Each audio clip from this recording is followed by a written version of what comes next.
What's up, guys? I had to get a video for this because you probably would not believe me. So you've got to check this out. I'm trying to get to a stop. There's no way. All right. Sorry for the wind. That is not a lake. Those are gas fields. Here's the problem. That's a bridge down there. That water is at least up to and over the bridge, and it's hard to see, but that is a truck actually going through it. This is one of those situations where I should probably not try that, but I just had to do it because it's unbelievable. I haven't seen it like this in a while. The regular driver out here has told me, he's like, yeah, pretty much every time we get a heavy rain, that's what it looks like. So that is ridiculous. This is not supposed to be a lake, and it is. So, as he joked, this is what is the new Lake Superior, because this is Superior Road, but there's no way, I'm not even about to try to get down there, because if I get, the battery box is right down there. If that gets wet, this truck is done, so I'm not going to bother. They've already told me not to try to go through high water or anything, so I'm not going to even risk it. The guy who just came through the water, I think he just killed his transmission, because he tried pulling up the hill, and his truck just stopped dead, and he can't get it to move. Okay, but I want to show this. That's not a boat dock. It's deep. Yeah, I'm not even gonna try. Yeah, it's deep. It's coming up past, like, almost in the middle of my door, throughout the bend. Yeah, that would be in here, and my battery box is in the stairs. There ain't no way. Yeah. Yeah, so I already told him I can't go that way. All right, have a good one. Okay, maybe he didn't kill his tranny, but that looks like a boat dock. That's not. That's the road going out into the field. And actually, just right there on that side of the trees, that's all water right there. And that's going into the gas fields. This is crazy. And this was only one day of rain. I can't imagine what it'll look like back here after Harvey. But I gotta go.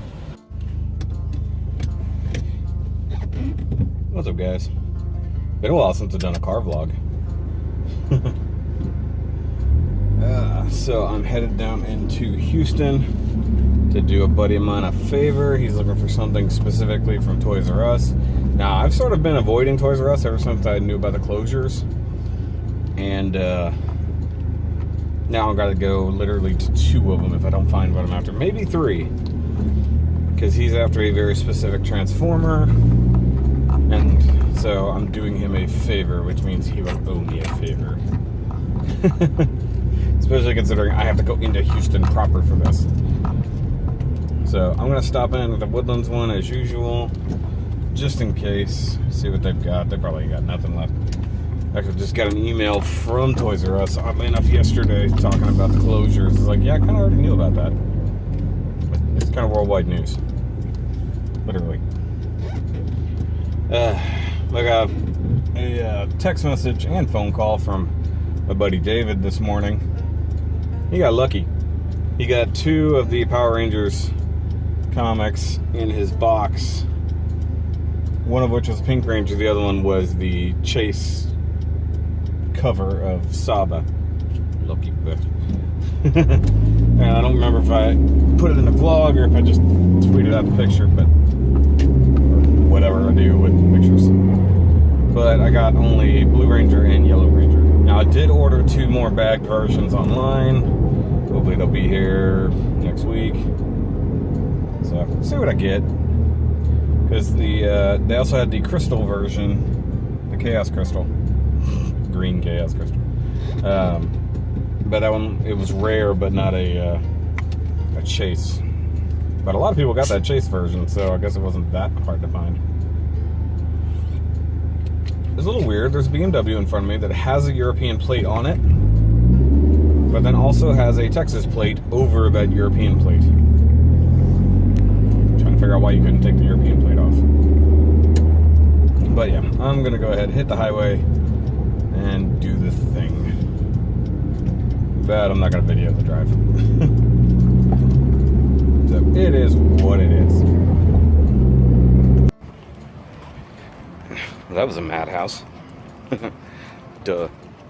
On top of it being closing, it's also lunchtime on Good Friday. So it is packed.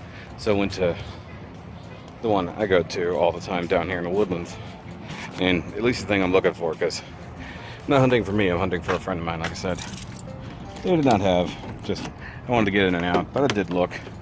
The only couple things I was remotely interested in, I'm like, I don't need to spend the money. I've got expensive gunpowder to buy today. So for myself, I may not find anything today, but I gotta venture down into unknown territory and go to these other ones where supposedly the thing is available, so yay. Okay, well, I'm driving through a part of town I've never been in. This is weird. Like, this is like the nice old-ish parts of Houston I've never been in. Streets I've heard of, but never been to. Like, I had no idea where the GPS is taking me. Now, mind you, I've never been to this Toys R Us before. He just told me that this is where the system showed that it has a the dumb thing he's after. So I'm going. In 800 feet, turn right onto San Felipe Street. There's that. So, no idea where I'm going. Well, that was another one that was absolutely chaotic. Now, the funny thing is, this one had a lot more Jack-specific stuff, but I'm not after anything right now, so it doesn't matter. In fact, I got some pre-ordered. But man, it's crazy in there. And trying to get into a parking spot was ridiculous. I'm not going to get into it, but got one more store to check, at least here in Houston. Maybe one on the way back. All I know is, Dustin, you owe me one way or the other, buddy. This has been a hell of a thing so far. Well, for my last multiple trips to Toys R Us, it was kind of overwhelming, I guess, underwhelming. I don't know which way to go with that realistically, since I had to hit 3 Toys R Us's back to back to back to back. There's another one I could go hit for my buddy, but it's so far out of the way at this point, I don't know if it's worth it. These were the last 2 stores I went to were the ones reported to have the Transformer he was after, so he might have to get that one online. I didn't come out empty-handed, although it was kind of sad. The one thing that does suck, I can't use any of the points I've acquired over time because, well, there's no point. I did snag Legacy Zeonizer. And I did check because they did the same thing they did with the other thing. And like the Tommy's Morpher, or Tommy's communicator, they did not seal the box. So I double checked to make sure. Now they did have 2 golden power staffs, and I'm like, I can only afford this thing realistically. So, you know, I was hoping to find anything that was cool enough for me to take. There's a few neat things, but this, I had to have it. And you know, I think I got 10% off. Whoop-de-doo. But yeah, I feel sorry, Dustin. You know, I think you're gonna owe me some gas money at worst. Now I've got to figure out how to get home. I don't even know where I'm at. I'm somewhere on the southwest side of Houston. I never come down here for anything. Like, I think, if I remember correctly, like, NRG Stadium is like right over there from where I'm currently at. I didn't even know there was a Toys R Us down here. But I've got a long drive home, and then I got to get back to work on normal life stuff whenever I get there. I mean, it's kind of cool to at least go toy hunting one more time. And I did run into a dude who is part of like this Houston toy collector group. So he told me to go check that out. I don't remember the name, but I'll just look for it online. Because he's apparently one of the admins. I was like, that's cool. He was looking for Legacy figures. He's like, hey, have you seen Legacy Zeo? Or Zeo Blue? And I'm like, no, I had to get that one from out of state. It's like a dude found it and sent it to me. But he was checking Toys R Us's. And I'm like, dude, no. Targets and Walgreens. Go ahead, Targets and Walgreens. That's where they're going to be. So, you know, not entirely empty-handed on this trip, but I got to get home. I want to be home for right now, I guess. It is what it is. So, bye Toys R Us. Bye-bye.